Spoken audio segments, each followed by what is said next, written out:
Are you looking for a low-carb, gluten-free option to those yummy hot cross buns? Well, I've got the perfect solution. Stay tuned. Hi, my name is Katrina. Welcome to the Organixx channel.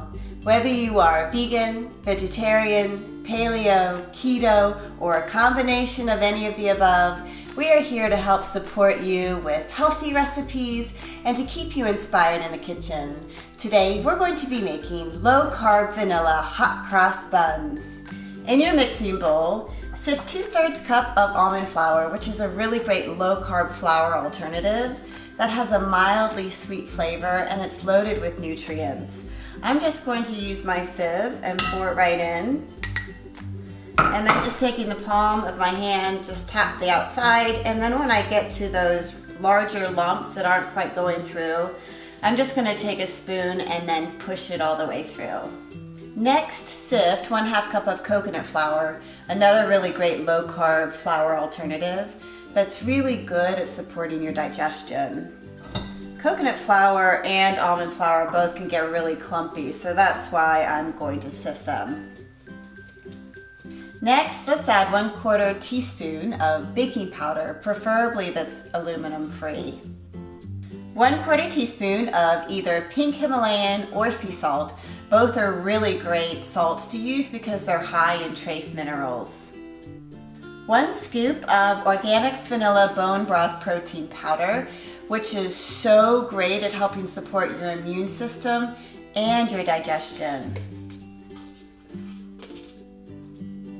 And now let's add some spice. 1 teaspoon of pumpkin pie spice, which is a lovely mixture of cinnamon and cloves and ginger. And you can always add these spices in separately if you choose.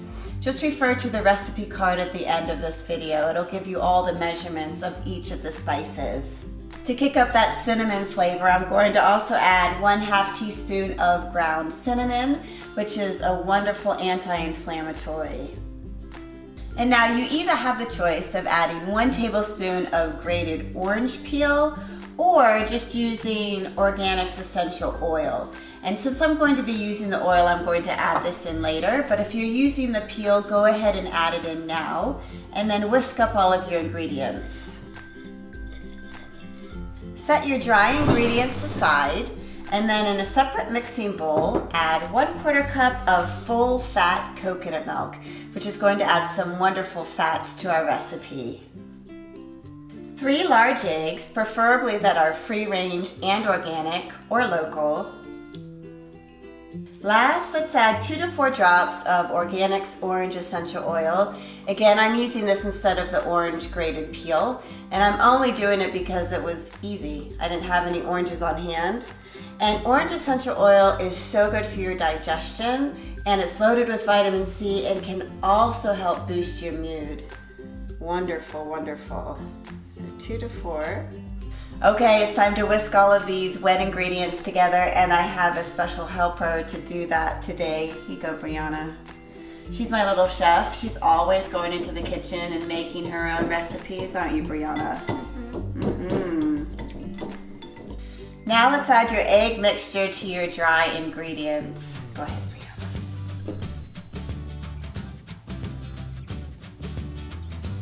Very nice. Mix up your ingredients really well. And now you're going to want to form the dough into about 6 to 8 even balls. I'm going to use an ice cream scooper just to make sure that I'm pretty close with my measurements here. Doesn't have to be exact. So once you get it out, then roll it into the form of a ball, shape of a ball, and then place it onto a lined baking sheet.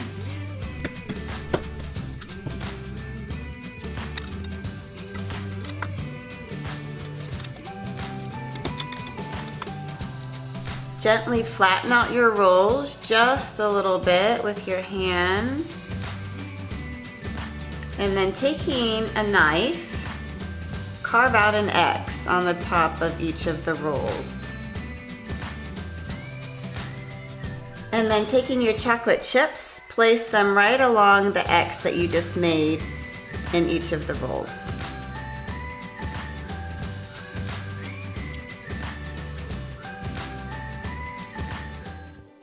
Bake your rolls in a 350-degree preheated oven for about 25 minutes or until a toothpick comes out clean when you insert it right in the center. Okay, let's give these hot cross buns a taste. Just so you know, I dusted them with a little bit of powdered Lakanto.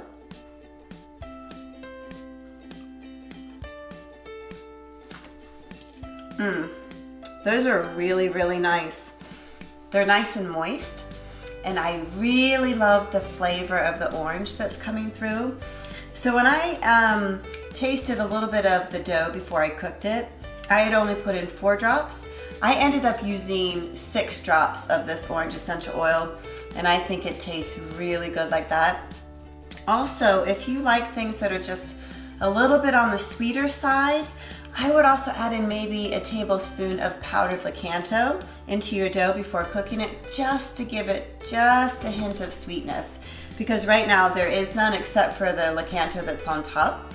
This is really nice, really beautiful, really fun. I hope you give it a try and then let us know how it goes for you. If you give it a try, be sure to tell us all about it in the comment section below. And I'm here each week with a new recipe. So subscribe to our channel so your recipes stay exciting, fun, and new. I will see you next week in the kitchen.